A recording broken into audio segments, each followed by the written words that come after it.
hello, my Crystal Loves Texas Facebook, YouTube, and Instagram family. I'm so happy to be with you here tonight. Gosh, this is one of my first times going on solo, but I'm not really solo because I have a very, very, very special District 131 adjacent. I said adjacent because her district borders 131. But I have a District 131 adjacent relative, adjacent guest, and you may have seen her before. You may be familiar with her. Some of you may not have seen her before. But when I tell you that she has got a lot to say, and she doesn't mind saying it, and she doesn't mind putting you on the spot, and I fully expect her to do that tonight with me. So, without any further ado, there she is. There's Hey, Rebecca. girl. Hey, Rebecca, how are you? So I'm in another location today. I had an emergency Yeah, and I feel so terribly because normally when I'm not going on the show, which is hardly ever, yeah. I call Crystal ahead of time and say, Crystal, I'm not gonna be able to do it this week because I got such and such. But I had a family emergency. So I'm here remote and I'm here to ask Crystal the hard questions as I She, normally she do. is, and guys, I promise you, I haven't practiced this at all. And the thing about it is, well, first of all, Rebecca, I've got to say that I'm so blessed. And I am so appreciative of the Houston Area Panhellenic Council giving me the opportunity to come out and speak at their Christmas gala that they had on this past Monday.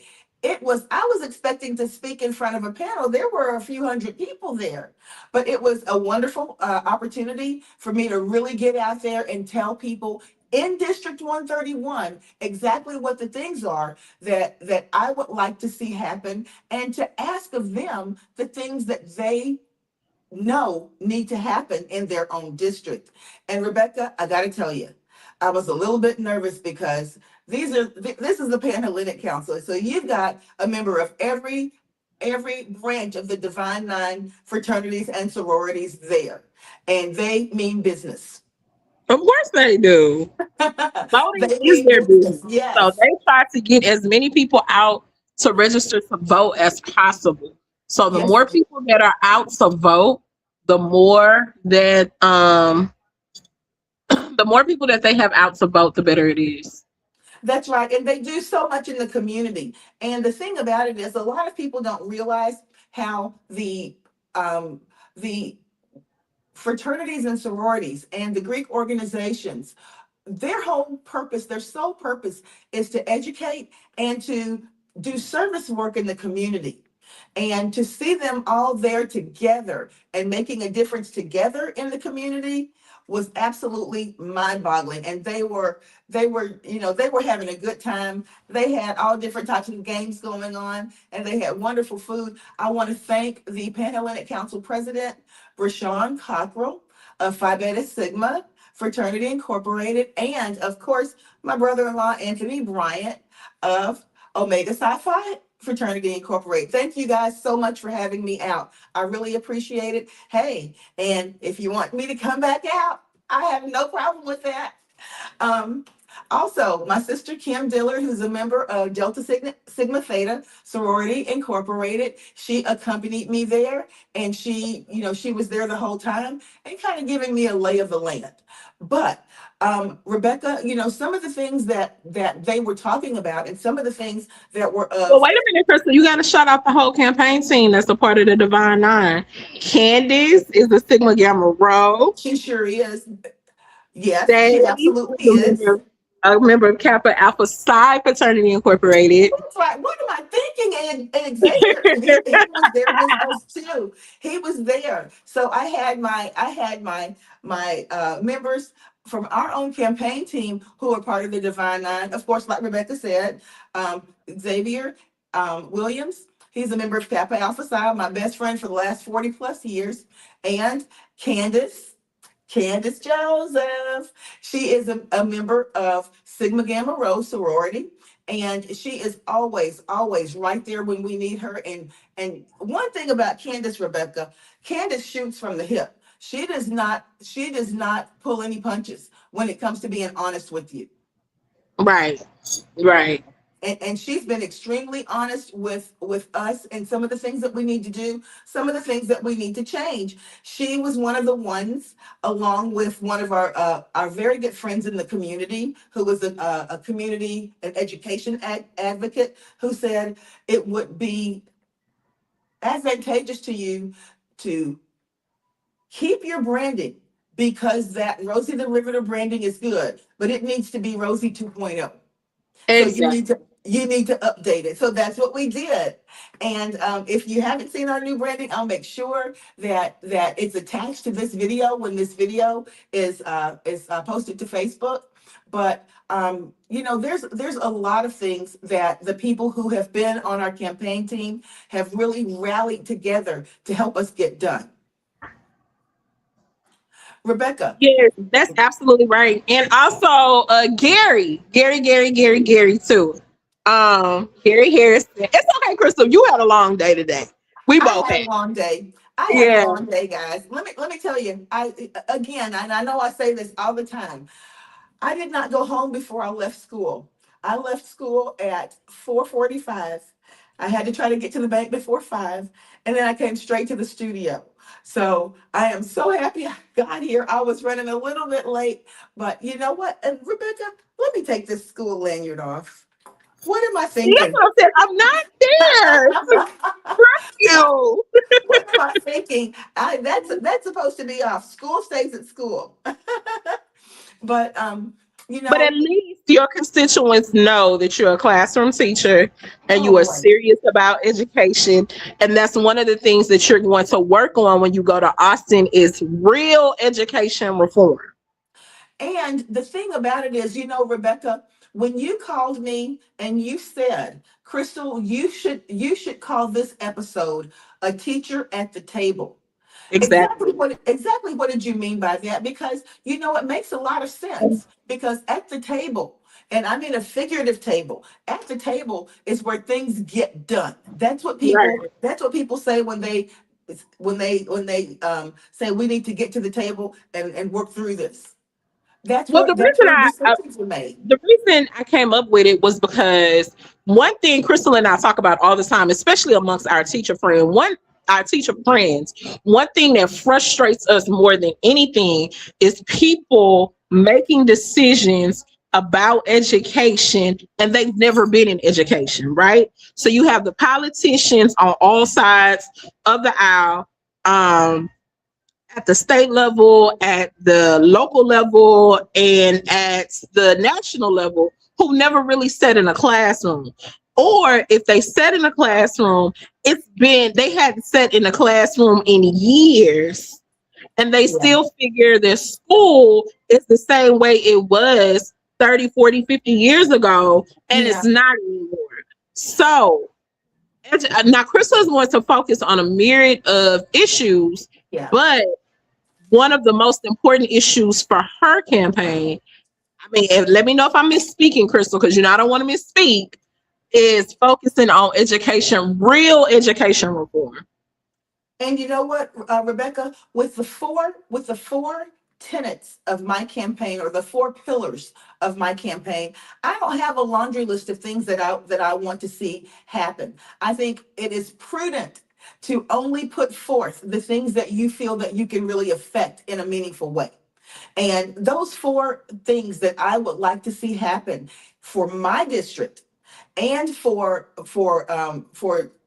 all of Houston are going to simply fall into four categories. The first one is accessibility. And Rebecca, what I mean by accessibility is the ability for people to be able to forge out a better life for themselves. Educationally, that means opportunities for people to be able to have access to higher education in a way that's affordable, where they're not owing for the next 35 to 40 years. Rebecca, there have been people who've passed away seniors who are still paying for student loans. Yeah. And that doesn't that doesn't make sense. We've got to do something about that. And we got to ask ourselves this. Why are the powers that be making accessibility to education so difficult to come by and so expensive that it's discouraging? Why do you think Right. that is? Simple. Because if you're in debt, it discourages you from going back to school. And we know if you're in so much debt, those graduate degrees that gives you more money and puts you in another stratosphere in life, you're not going to be able to do. So therefore, you won't have any upward mobility to move up. And if you don't have any upward Yes, mobility, you can't pay off that debt. If you don't have any upward absolutely. mobility, you can't be a homeowner. If you don't have that upward mobility, you don't, there's a lot of things that will restrict you from uh being a more productive member of society.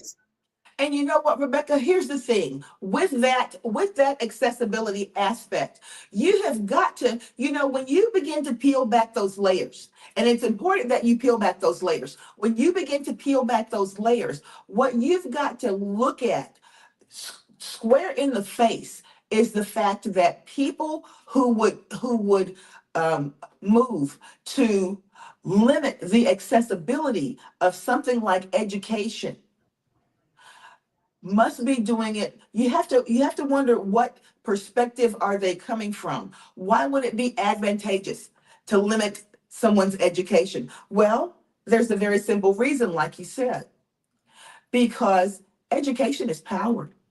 Yeah, exactly. It's power, Exactly. and people are afraid of the loss of power. And I look at it completely differently. I look at it from this perspective.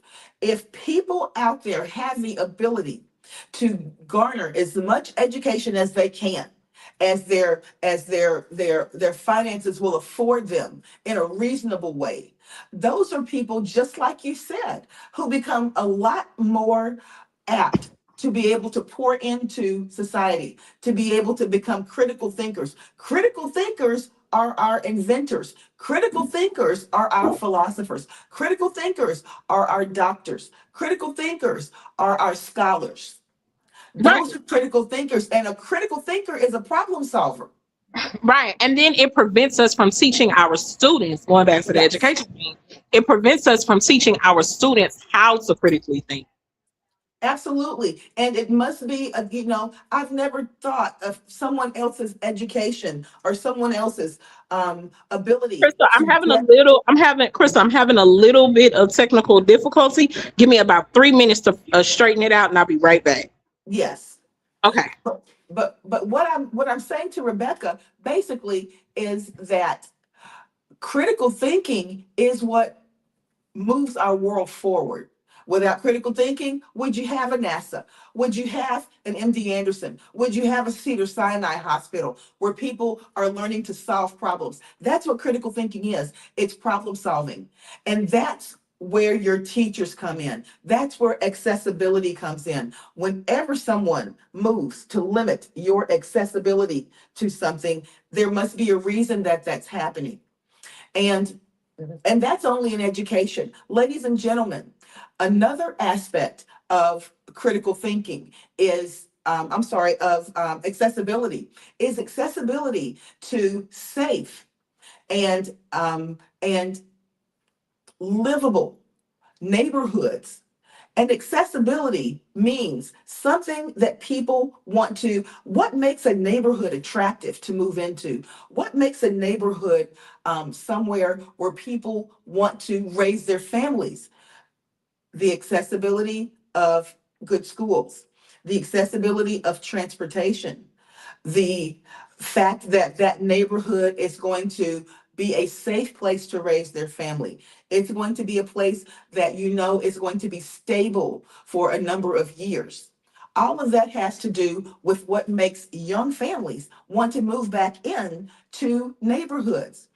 We were talking the other day to some constituents at one of my fundraisers. We were talking to some constituents who were from the District 131 area.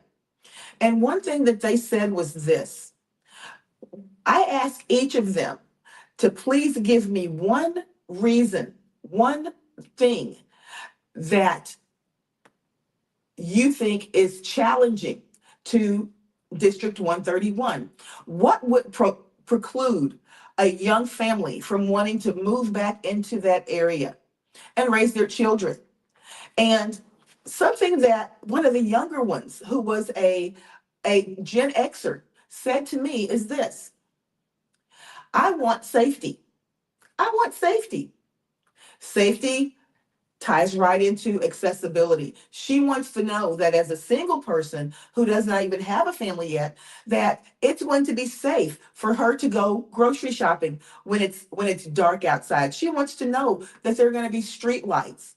She wants to know that there are going to be enough law enforcement patrolling around so that she doesn't feel threatened every time she's getting out of her car carrying a bag of groceries or coming from the gym.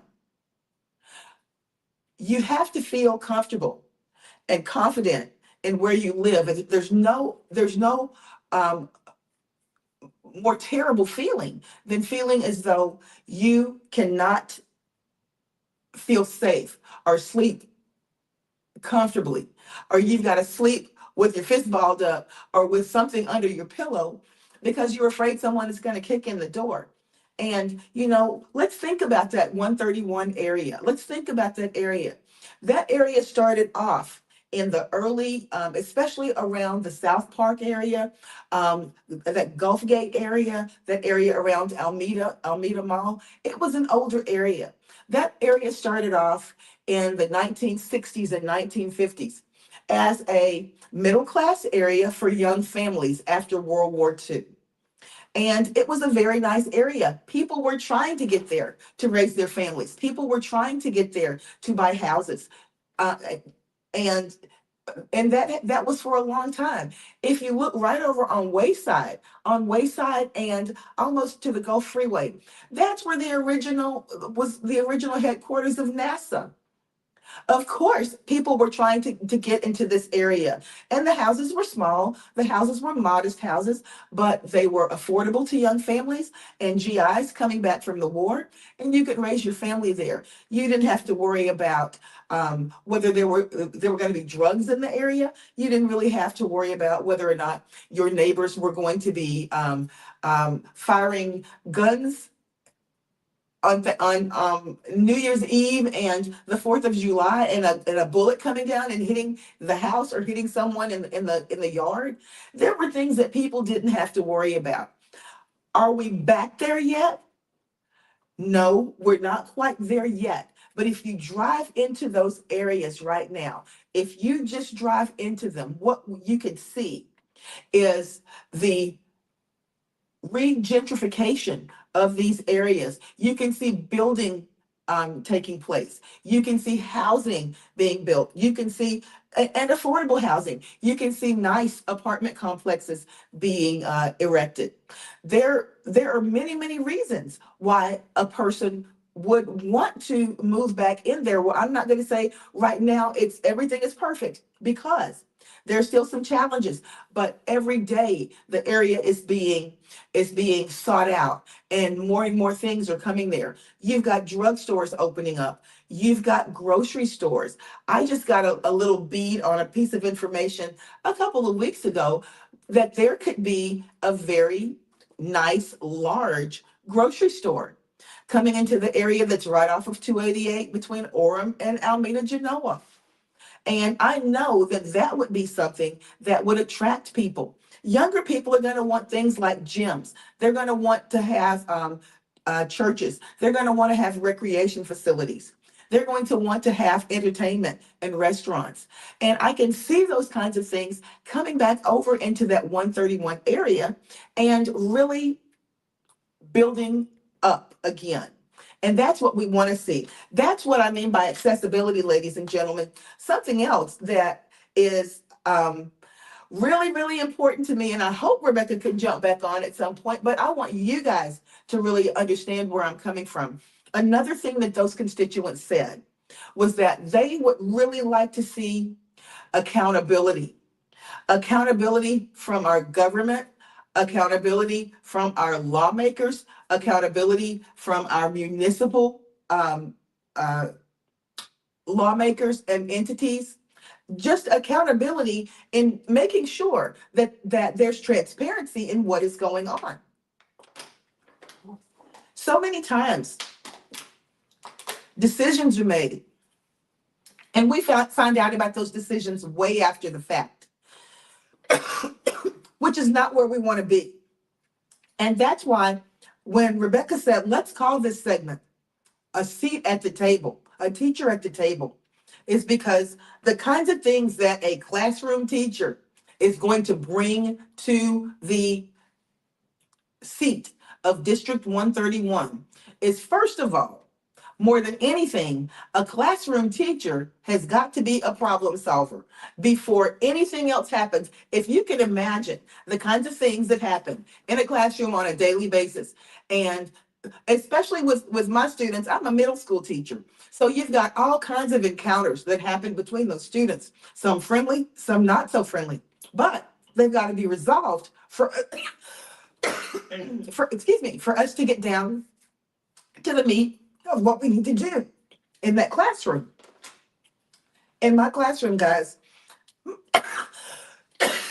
my allergies get out of control, but I try to solve the problem with natural local honey and that kind of thing. But I think I might end up having to take an allergy shot. But I want you to know that problem solving is one of the things that I do best. As a problem solver, unlike what you see when you look at clips from what happens in Congress and what happens in the state legislature and what happens between the different political parties and some of the representatives from each one, for the last 7 or 8 years, there's been nothing but bickering back and forth. That's not how our country started. Yes, there were discrepancies and there were disagreements. But if you've ever heard of something called the Bill of Rights, that was placed in there because we could not see eye to eye on certain things. There was a level of distrust. So what happened is that the anti-federalists decided that they too, everybody wanted to make sure that this country stayed together and that we were a good cohesive whole.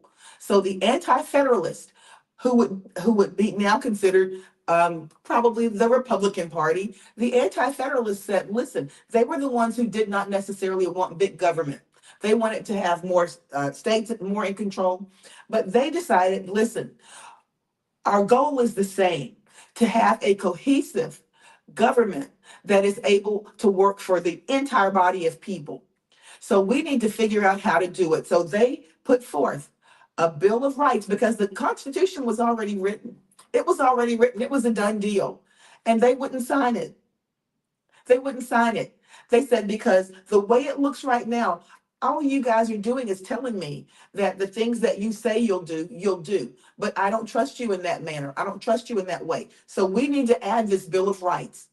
And that Bill of Rights spelled out everything that they wanted to make sure was put in writing so that we could, the feet could be held to the fire in the event that there was a discrepancy about anything.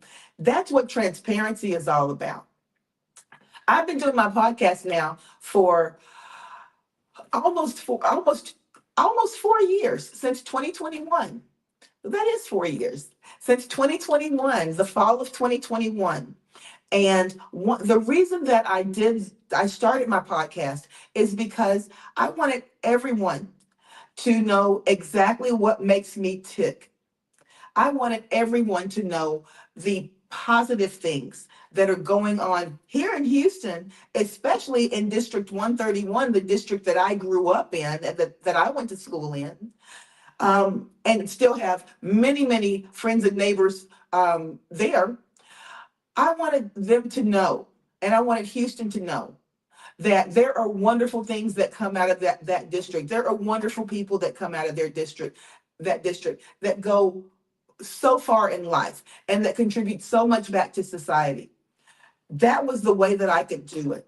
I wanted to shine the light on some of those individuals and some of those things that occurred to help raise that district up into the place that it is right now. You know, recessions happen and the economy changes, but even when those things take place, all places are going to feel the burn of that. They're going to feel the effect of that. But it's a matter of being able to come together and stick together, to stick to what's positive about that particular place, and to make sure that because a challenge takes place, that that challenge doesn't become the demise of that particular area. And I'm so happy that I started to do that podcast. Now, guys, I want you to think about this. A newsletter, there's nothing wrong with a newsletter, but a newsletter is very, very 20th century to be candid about it. And that simply means that in this day and time, our technology has graduated to the point that people want something real time. They want to see what's happening and know what's happening real time, because if they can see it with their own eyes and hear it with their own ears, they know that they believe their eyes. They believe their eyes. Okay. They don't always believe what people write, because a written account is always a secondhand account. And my podcast makes sure that the people that I will be representing get to see me and see what's happening and see what is the decisions that are being made real time. Now, are all the decisions that are made on the state level going to be ones that we like? Absolutely not. Because that's part of what this system is about. It's about different ideologies coming together and having to listen to the other one so that decisions can be made for the good of the whole. That's what this is about. That's what we've been doing in this country for 250 years, just about. Okay? That's the way that it's done. It's not about one party or one ideology coming and bringing to the table everything that they want and saying, I'm not going to budge. I want what I want, and that's just it. And folding their arms and walking back to their corner. No. In 1787, when they had that constitutional convention in Philadelphia, Pennsylvania, in that hot convention hall, the decisions were not unanimous. They weren't unanimous, and they never have been since that point. But we've gotten things done. We've moved this country forward into a place where it is the most productive country, the most admired country by many, and a place where people want to come to. They still, even with the challenges that we have right now, people still want to be here. That's saying something for who we are and what we have been able to overcome. It really is. But being able to bring information and bring ideas and bring decisions to the people so that they can see what's happening real time, that's something that your representatives owe you. That's not a gift. That's your right. Okay. And if it means something as simple as turning on Facebook Live or turning on YouTube Live or Instagram Live, you should always be able to know what's going on at that state house in Austin at least once a week. You need to know what's been put on the table. You need to be able to talk to those representatives and tell them what's going on in your district, even if you can't get everything done that you want at that particular time. The people that represent you need to make sure that you know exactly what they're doing and how they are working and fighting on your behalf, because it's not about them. It is not about them. It's not about any legacies. It's not about just doing things the status quo like it's always been done. For times such as these, You need leadership and you need decision making that that sets itself aside from what's been done for the last 30 years, 20 years, 15 years. And we're in some challenging times that we haven't seen before. So that's something that we really need to think about.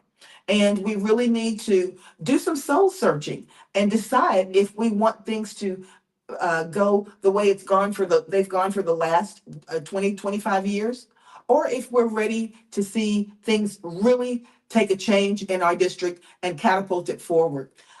Another thing that those District 131 constituents talked about when they were at my fundraiser.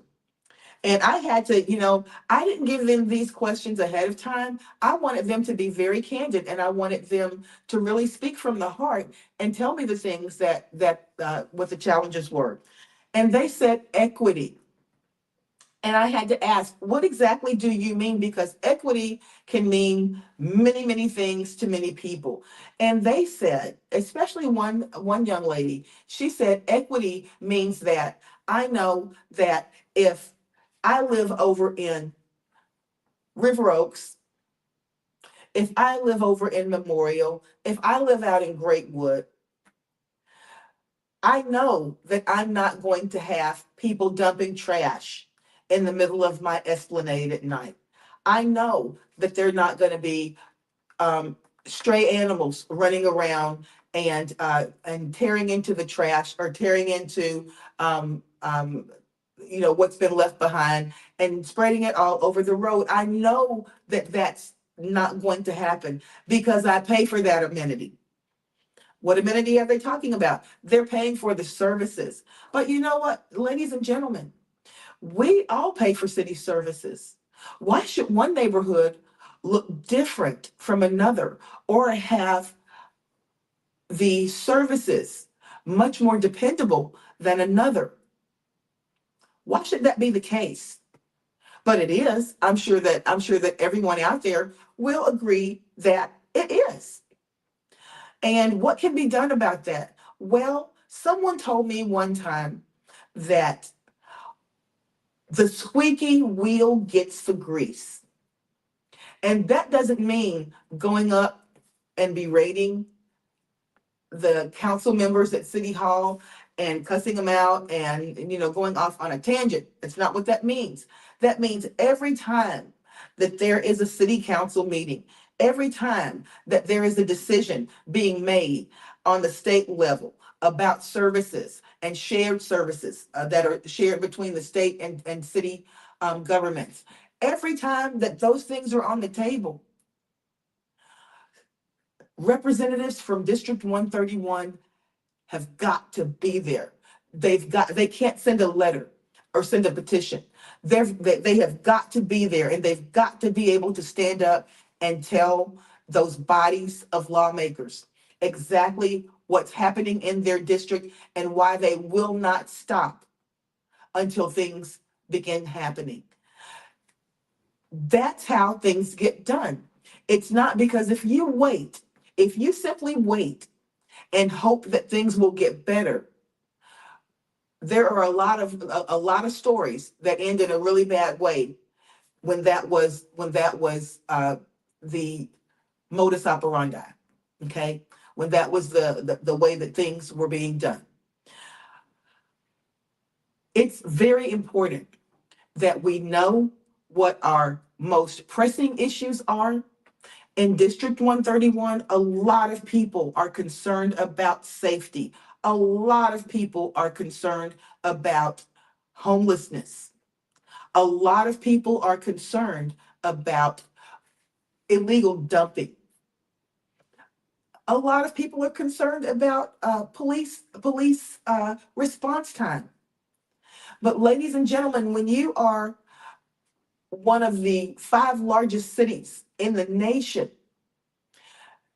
we need to look and see if we really have a police force that is equipped to handle, in the Houston Police Department, equipped to handle a city that big. And why aren't young men and women going into police work?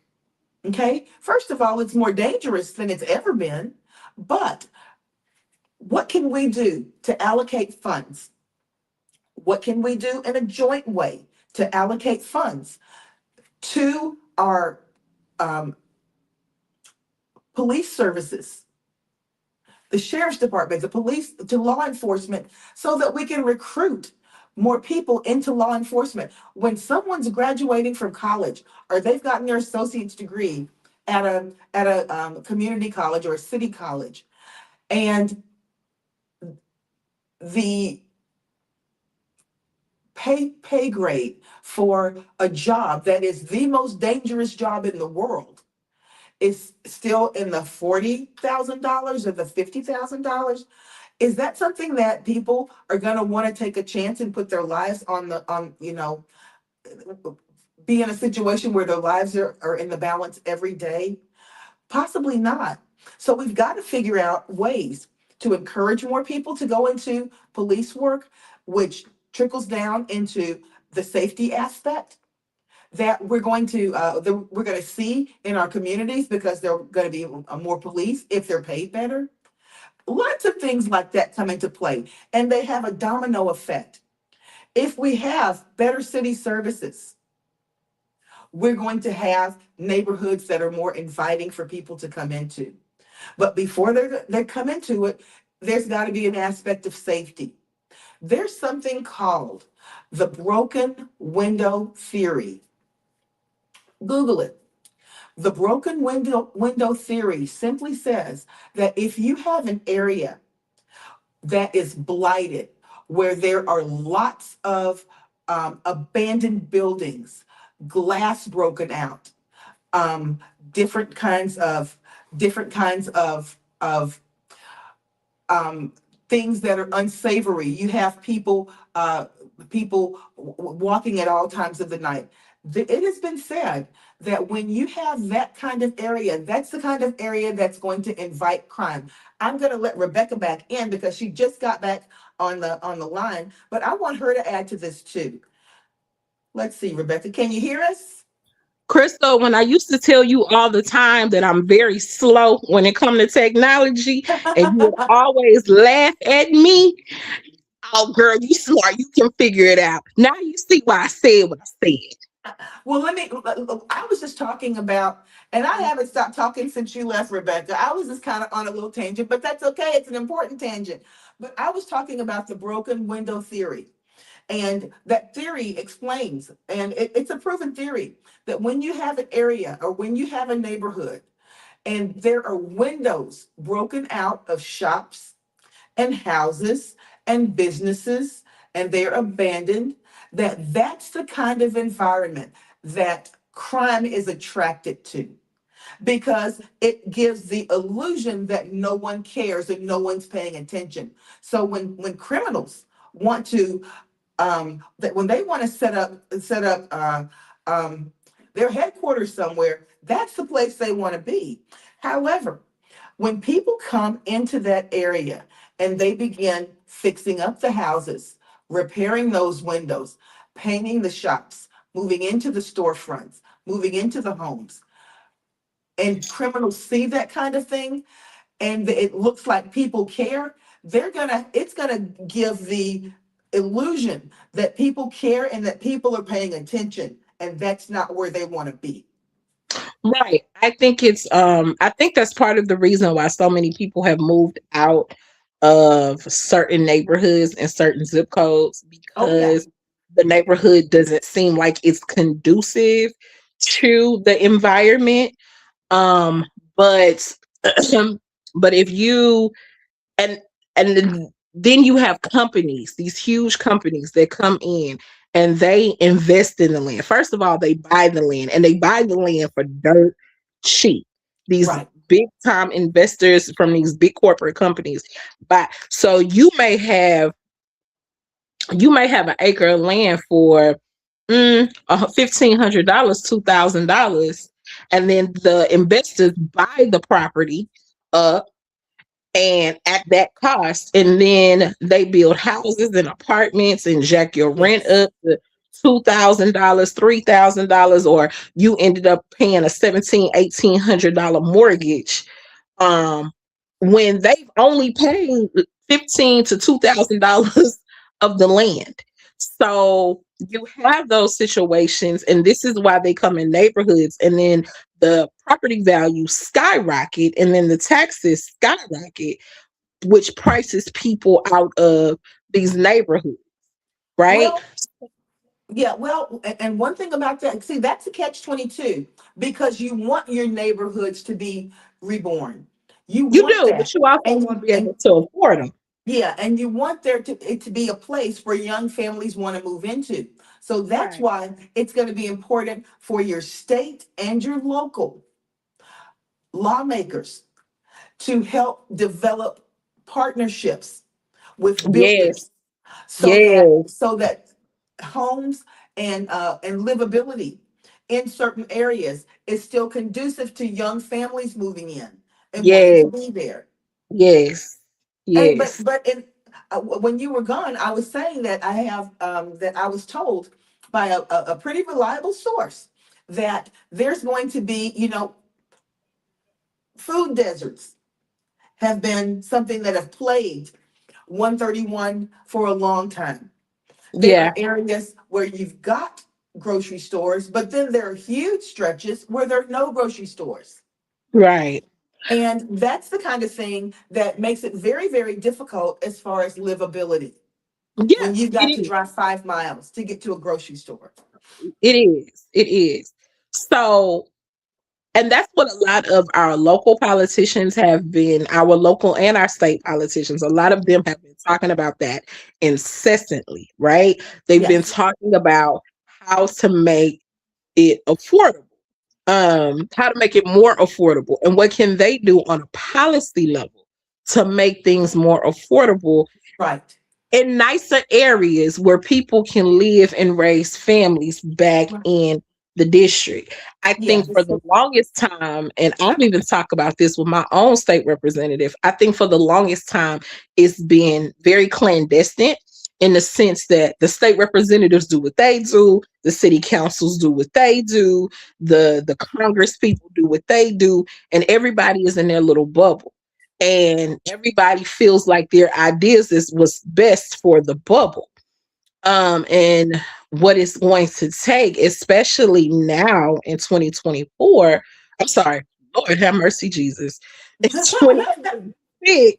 What's going to take now is for all hands on deck, right? And we say that, but what does that look like, right? So all hands on deck looks like your city councilman talking to state representatives, your state representatives talking to your congress people, and coming together as a cohesive unit to figure out how to make these neighborhoods work best for the constituents. and you Now, know what, Rebecca, and you know what, Rebecca, I'm gonna jump in right there and throw this in. And we were talking to someone probably, I'm gonna say maybe 6 months ago, and one thing that they said was this: whenever you are really looking to make things happen, there are certain communities that are always going to force a seat at the table. They're going to right, force it. And there are certain communities that are going to be a little more passive in that happening. And this person said, it's the squeaky wheel that gets the grease. If you want things to happen, you better go to the meetings. You better speak before those lawmaking bodies and be there consistently until they get tired of hearing from you. That's got to and be the case. in that same regard, the politicians, and you know what, I made a promise to myself that I was going to stop saying politicians. I was going to start calling them public servants, because that's what they are. Yes. You Yes. know, they Yes. they are public servants. They represent the public good. They are the servant that represents for the public good.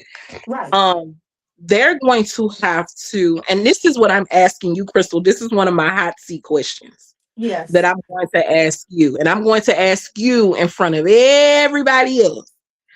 Can you make the commitment, or is it possible for you to make the commitment that once you win your seat, Yes.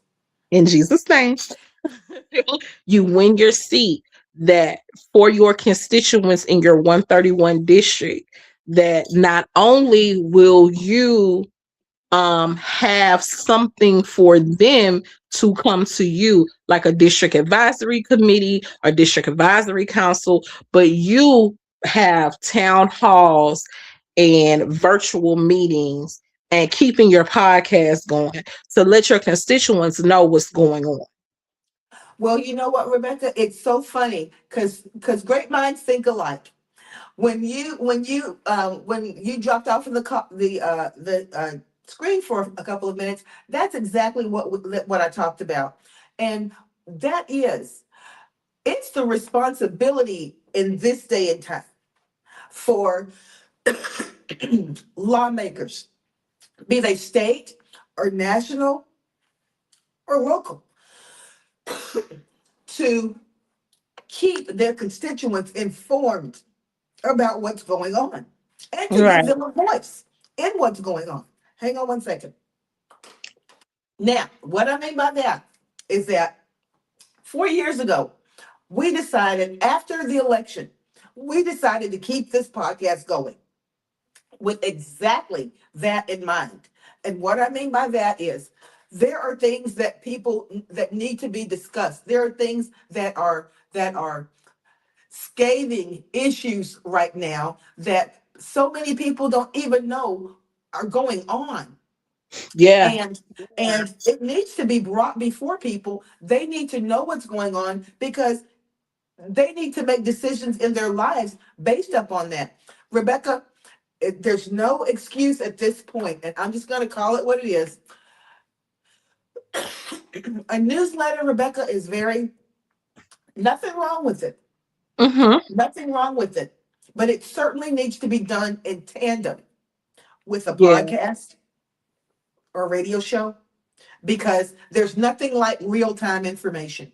Right. Exactly. Yes, Exactly. exactly. And people need to be able to call in. And the thing about it is, Rebecca, I could see where the pushback would be if there were if it were cost prohibitive. But Right. it's not cost prohibitive, Rebecca. That can be done for free. Right. And giving constituents an opportunity to call in, to voice their opinion, to say what's on their minds, and say what they feel about the decisions being made, and ask, representative, when can we get a bus and come up there and speak on behalf of this happening in our community? Right. Because even as politically astute and in tune as I am, I didn't know that, just going back to the teacher thing briefly, I didn't know that as educators, as sitting educators in the classroom that was getting paid, I did not know that we could go up to Austin to advocate for not only our schools, but our parents, our community, and simply put, and I know, and that's kind of embarrassing to admit, especially since I do have a degree in political science. But I always thought if you are a paid educator, like, I don't think you were allowed to go up and to speak on behalf of your students, Oh my your gosh, but parents. you're but before, even before you're an educator, you're a community member. That's Right, your right. That's your right. right, But what we didn't know, what you're right, what we didn't know is this. How do you go about doing that? And right, and now, Rebecca, with the advent of the internet, you got with the advent of AI, come on. There's no reason why we should not be taking an active role in everything that happens to us and around us right now. right. And like I said, Because all you got to do is, yeah, all you got to do is put that information into a queue and push search, and you've got it. They'll tell you exactly when those meetings take place. They'll tell you exactly when the legislature is in session. They'll tell you exactly what's going to be on the agenda, and they'll tell you how long you can speak, how many speakers they'll listen to. All of that is part of right. what we But like can I said, do. at the time, and I'm just being honest, I'm being Yeah. transparent. At the time, I didn't know, as an educator who is, being paid to be in the classroom. Right. I didn't know that I was able to do that. And like I said, nobody told me that I couldn't. I assumed that I could not. So Yeah. if anybody like, and then if you have people like me who supposed to know better, Yeah. right? People got to What tell. about people who don't know, like at all, who's not nowhere near informed about Great point. And that's where your forward thinking lawmakers are going to come into play, because you've got to be able to introduce this information to people. Like you said, they didn't know they had the right to do that. it? And Right, sometimes people don't necessarily want to tell people that they have the right to do that, because what that does is makes them have to be much more transparent. They see hmm, exactly what you're doing and what you're not doing. They see exactly if you are there for to vote on certain things that are on the floor, or if you're skipping the votes. They see that kind of thing. right, If right, it's transparency there, they see that kind of thing, and everybody does not necessarily want to get caught with their hair up. right. There was an old So commercial. Yeah, there was an old commercial that said, "Don't get caught with your hair up or with your hair in curls." People don't necessarily want to get caught like that, but people need to know what their rights are as citizens, and the squeaky wheel gets the grease. right. And that's going back to the curriculum when we were talking about the Crystal, what's the name of that curriculum again? Blue Bonnet. When we were Blue talking on about Oh my when gosh, we yes. had when we had the State Board of Education, Christy Stacy Chang, when we had her on, and she was talking about how you had all of these people who from a certain area in a certain community in Texas that was pushing the Bluebonnet curriculum. Yeah. And here we are, Houstonians, who's supposed to be the loudest and the largest in the room, but also the loudest was the quietest. And Right. we had more at stake than because of and for those of you who are not familiar with Bluebonnet curriculum is a religious laden heavy curriculum. Okay. And it has a lot, and it only leans towards one religion. For those One of you, face, one face. one faith. Yes. And So, that is Christianity. and that is Christianity. And both Rebecca, And don't get us wrong, both Rebecca and I are Christian people. But guys, right, I want you to just hear me out on this. I am a person who was always raised as a Christian person. I was raised in the United Methodist Church. And here's the thing. When I go out into the world, I'm going to encounter people who were raised in many more ways other than Christianity, many more ways than the United Methodist Church, many more ways than the people right over in Sunnyside, Houston, Southeast Houston, many more ways. That's part of going out and discovering your world. And when you go out and discover your world, you have the opportunity to be exposed to more. You learn why people think and believe and feel the way they do. And you, more than anything, learn to have a respect for other people's positions and other people's faiths. It doesn't mean that you're discounting yours.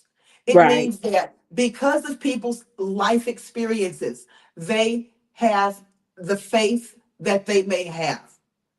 And that's fine. What I look at first and foremost is the way that people treat other people and their environment and the human beings around them. That's what I look at.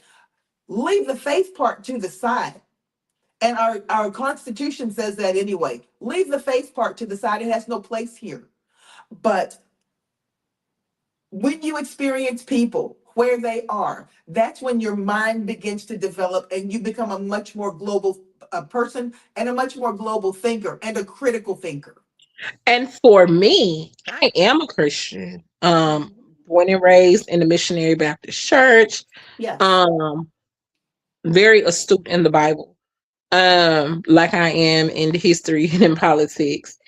And on the flip side of it, as a Christian, I don't have children, so never been pregnant, don't have children. Mhm. But if I did have children, I would not want anybody teaching my children scripture. I wouldn't. And because the way I would teach my own children is not going to be the way you teach them. And I don't know what your motives are. Now, That's right.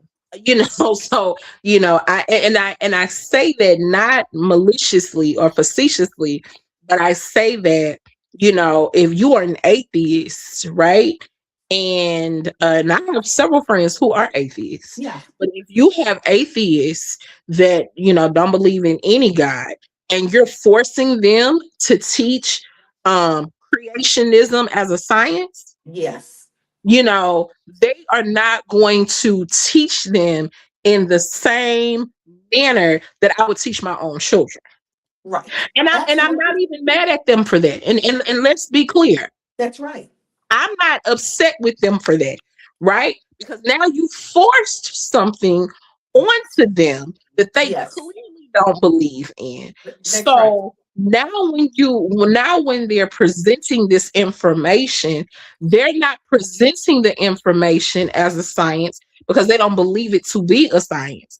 They're presenting the information as this is what y'all forced me to do, and I'm going to do it. And since y'all forced me to do this, I'm gonna do it in my way. So that's why I say, even as a Christian parent, I Right. personally would not want anybody teaching my child the Bible because you never know what point of view that they're coming from. Yes. And even there are Christians who don't believe. Um, we all have different interpretations of the word. So you Right. have even Christians who don't believe in aspects of Christendom. So that's what I'm saying. And That's right. so that's the other point of view that I'm coming from.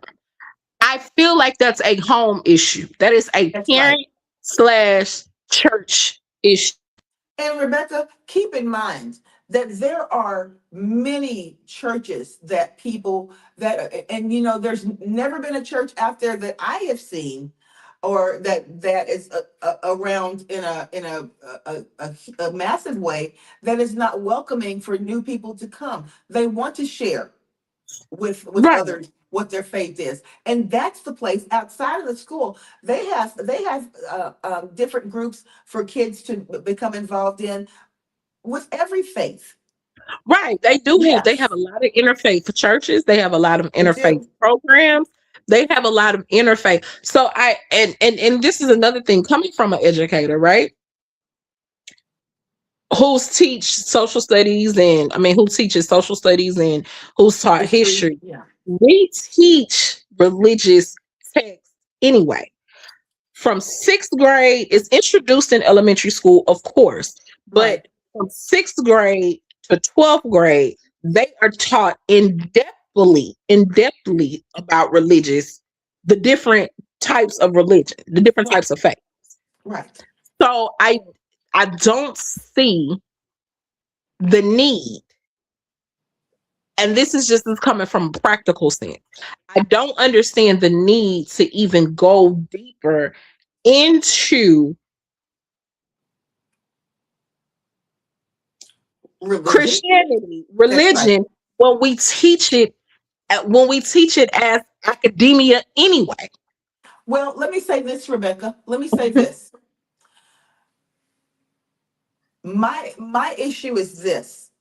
It's a reason. Now, don't think for one moment that the founding fathers were not in exactly this debate around that table in Constitution Hall in Philadelphia. Okay, of course it came up, but they made the decision as a whole to take religion out of politics. Okay, Exactly. out of government, and they did that for a reason. Okay, and if they could see at that point in time that there were so many differences and discrepancies about religion that it best lived outside of government and made the decision to do that, there's something to be said about that. Okay? There's something to be said about that. Now, I will say this. There are people there are people right now who, Rebecca, in our just in the school that I teach in, we have people of the Muslim faith. We have people of the Hindu faith. We have people of the Buddhist faith. We have Christian people. We have Jewish people. We have every type of religion and language probably that is spoken in most of the world, just in the cohort of children that I teach at my school. Right. To Absolutely. introduce, that's right. And to introduce one particular religion or one particular faith into their academia and to push that as the only thing that is and that should exist and that is true and correct, I have a problem with that because that's discounting everything that these other people and cultures and ethnicities have brought to the table. It's discounting all of that. Now, are we going to post every tenet of every religion in classes? Are we going to intermingle every tenet of every religion into our curriculums? Where does it stop? Right. And this is important. And I know probably your constituents are saying, okay, Crystal, that's all well and good, but how is this important? And I'm gonna tell them why it's important. And it's important simply because right now you have a governor and a lieutenant governor who are getting ready to gear up for lawsuits about Yes. 10 commandments being posted in every single classroom, every single public classroom in the state of Texas. And And we knew there was going to be pushback. Yeah. right. Yeah. And he is demanding that these same school districts defy the law and hang them up anyway or face punishment from the State Board of Education, which he has jurisdiction over. So when we are talking about these issues, guys, these are directly affecting you. They're directly affecting your children. They are directly affecting your livelihood. Yes. And here's the caveat. There's not enough Democrats because right now Texas, if we want to just be real about it, Texas is under a one-party rule right now. Yeah. Right? So the Democrats have they do have some leverage, but it's not enough to But they turn the have tide. but if they turned out at the polls, they'd have so much more. They'll have so much more. So all of these things you may not think they are important. You may not think they're important, but they're overly important, right? Yeah. Because now we have a situation where we have this one party rule that is strong arming Texans to do what they see fit. And to And then believe in they're the way that they believe. right. And they're being emboldened by the national government, Right. the federal government. Yeah. So I just want to paint that picture clear for everybody. So when we talk about these issues in 131, these issues are affecting 131. Crystal, Kim, and I, for those of you who don't know, Kim is her sister. We sat and we dissect the different area codes of 131. You have a solid Jewish area in 131. You have a solid Muslim area in 131. You have a solid Hindu area in 131. And all of these, all of these different demographics that are there, these are whole communities. That's right. In one district. Whose children are going to the schools. And that's what I was getting ready to get. That was going to be my next point. And they're all the children are being mixed in together. So now you see why this is such a big deal. It's not, oh my God, and it is not something to be afraid of course not. But what we are saying, it's a bigger issue than what people are um addressing it to be. Yes, we do have crime. Okay. Yes, we do have high affordability, and that's one of Correct. Crystal's four pillars is Right. affordability. But we also have to look at those other areas too, because those other areas are coming directly from the state. And these are some of the issues that Crystal is going to be dealing with in Austin. And Rebecca, we're going to peel back the layers too, um, next week, because, when you said, Crystal, your podcast from now until after the election needs to be about the things that are happening and what you are going to do in this role. And let me say this: people do not consider this a lot because they don't know about it. But Right. every school child who's in a public school in Texas has to take the STAR test. Every school child who is in a public school in Texas has a curriculum that has to be approved by the State Board of Education. And those two entities, TEA, the Texas Education Entity, and the State Board of Education, which were originally created to be basically a watchdog for education and children in the state of Texas, to make sure that things were free, fair, and correct. Right. They've become a puppet agencies of the governor, who has an agenda. And you've got to remember, part of that agenda is to pull the bottom out from under public schools. Yes. Yes. Yes. You Yes. know, And so not only pull the bottom out of public schools, he wants Texans to bend to his will. right, absolutely, So when we talk about these things, oh, Crystal, here's something else I wanted to ask you yeah, since we're on this subject. okay. So We got about 3 minutes. just I'll make it three. fast. Go ahead. Oh, okay. So, and I promise you, I'm gonna be there next week. Uh-huh. I'm gonna be in person next week. But Yes. so, Crystal, one of the things that I wanted to ask you, as a representative, you're not a constituent, as a representative of 131, Yes. what do you envision for your district? And I know that's a loaded question, so let me kind of break it down just a little bit. Yeah, yeah. I was gonna say, break it down into what aspects. What do you where do you want to see your district in the future? Where do you want to see it? Because you're lifelong. What makes you kind of different than all the other candidates? You not only are a resident, you're a lifelong resident. Yeah. You moved from our district when you was a little girl to 131. Yes. So where do you see the district in the future? Where do you want the district to go in the future?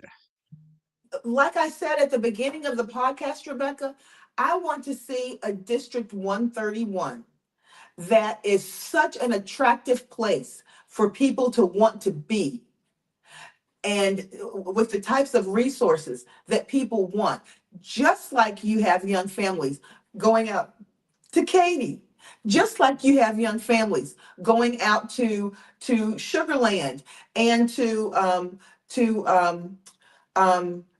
different areas in Humboldt now. You know, that particular part of Houston is such, the District of 131 is such a really attractive place for people to be because of the proximity to everything that is convenient. You've got the best medical center in the country, and arguably the world, right there within Mhm. 15 minutes of District 131.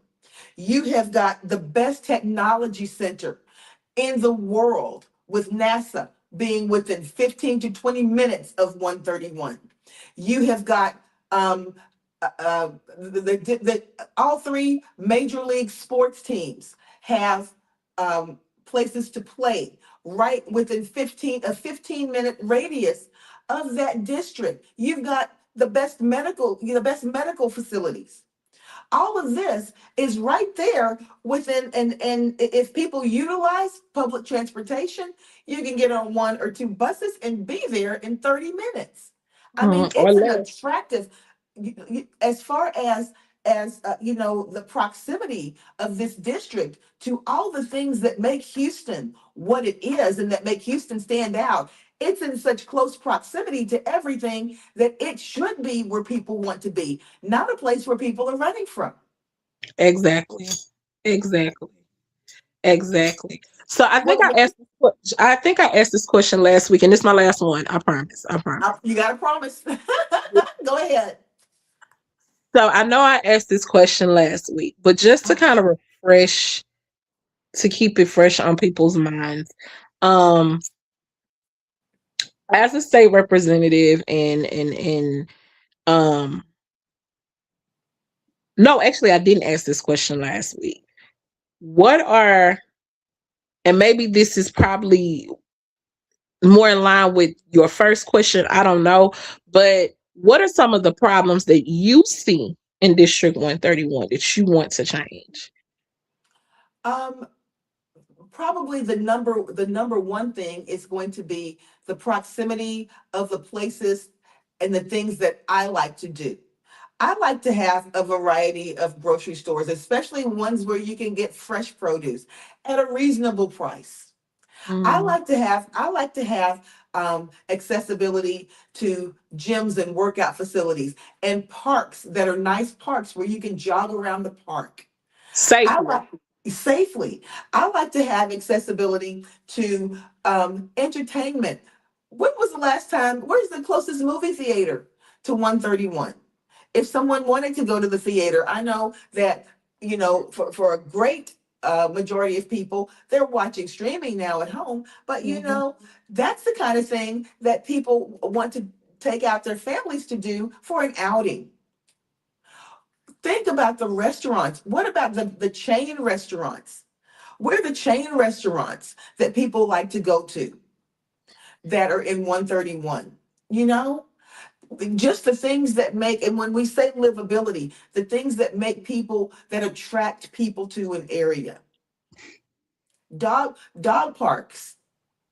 Oh, we know you big on your animals. I'm big on my animals, but there are things, the availability of medical services, doctor's offices, dentist offices.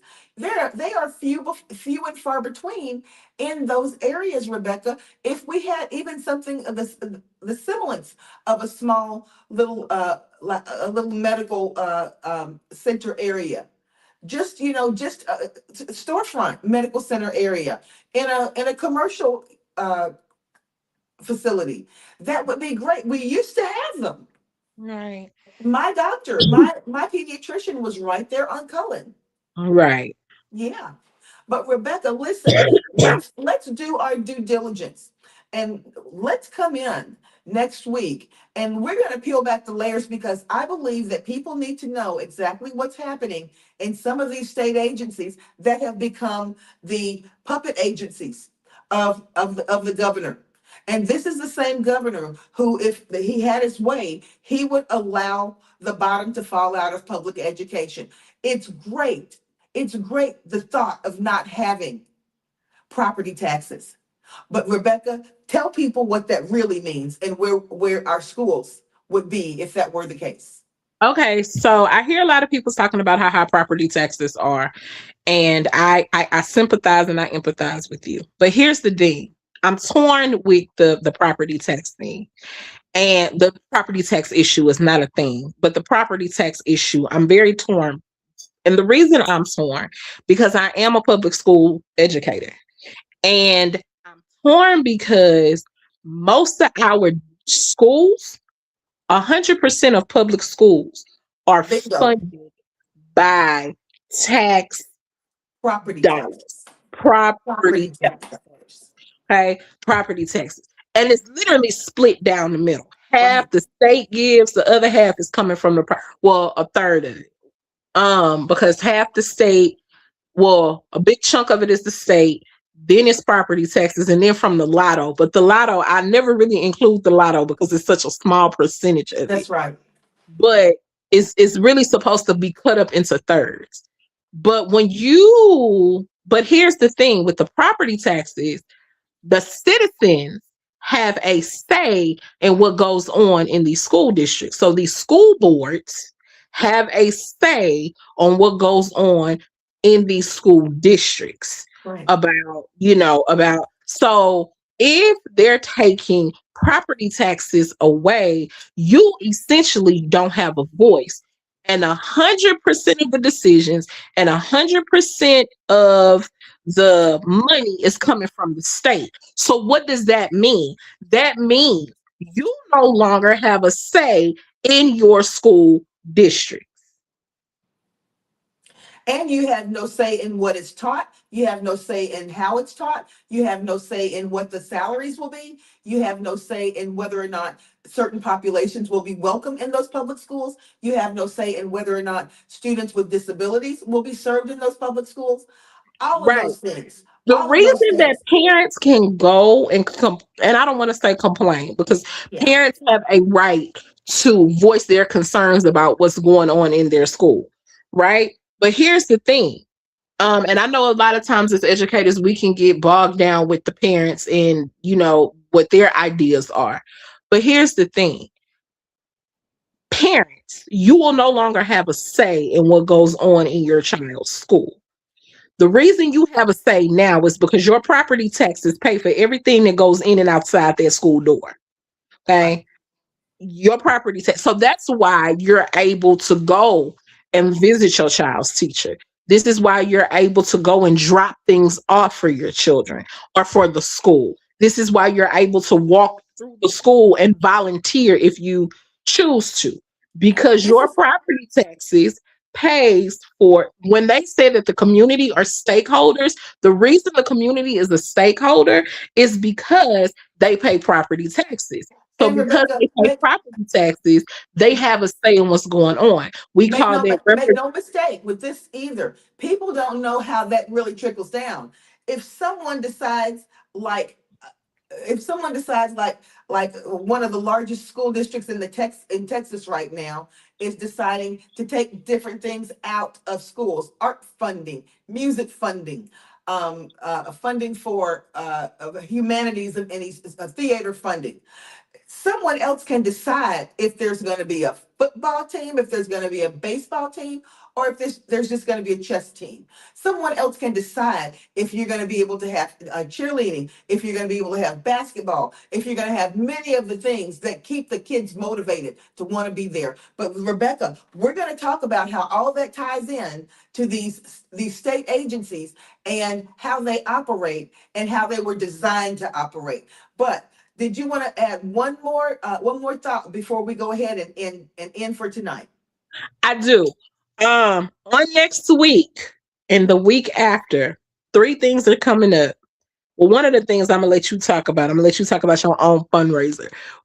But two things that's coming up. Crystal's campaign team and her volunteers will be walking District 131. And Yes. we're going door to door, we're knocking. So you won't have to see us behind a computer screen. We're gonna be and I started back exercising, getting ready for this. We're gonna be out there in the district, walk in. Getting ready Yes. for this undertaking.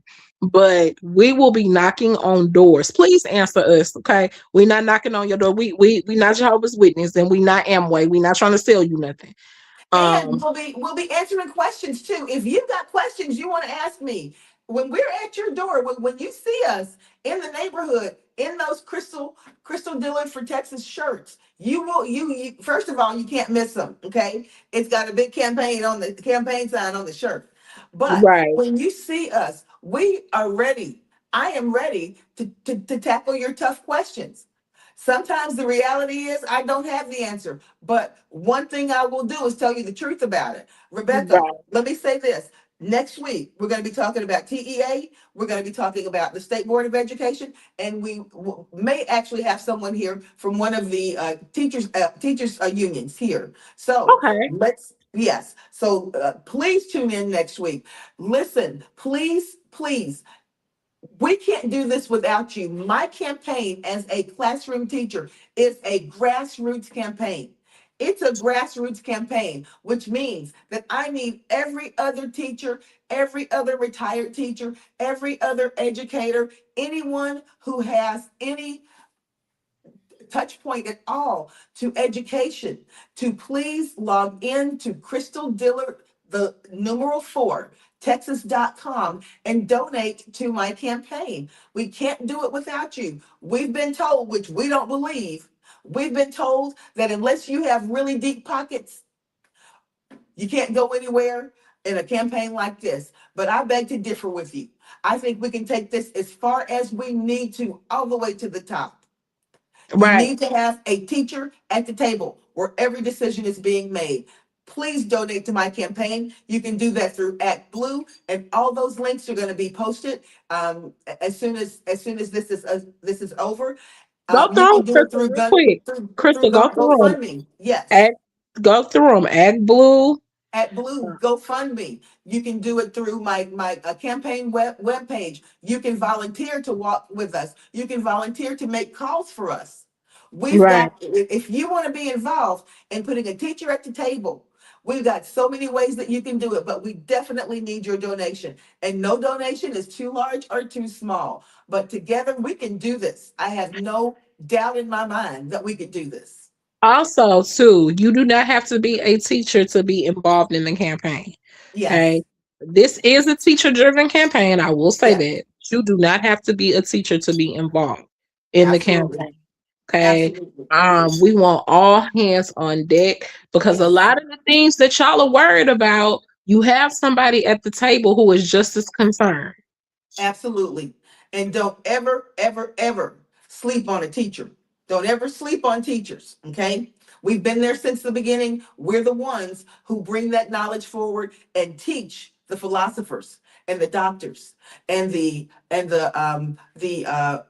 decision makers to think critically and to challenge their circumstances, challenge what's happening around them. That's what moves our society forward. Rebecca Williams, like we say every week, and we will say it this week, and we will be back with you next week. Remember, Crystal Dillard for Texas, log on there, make your donation, and together, Rebecca, We we can can do do. it.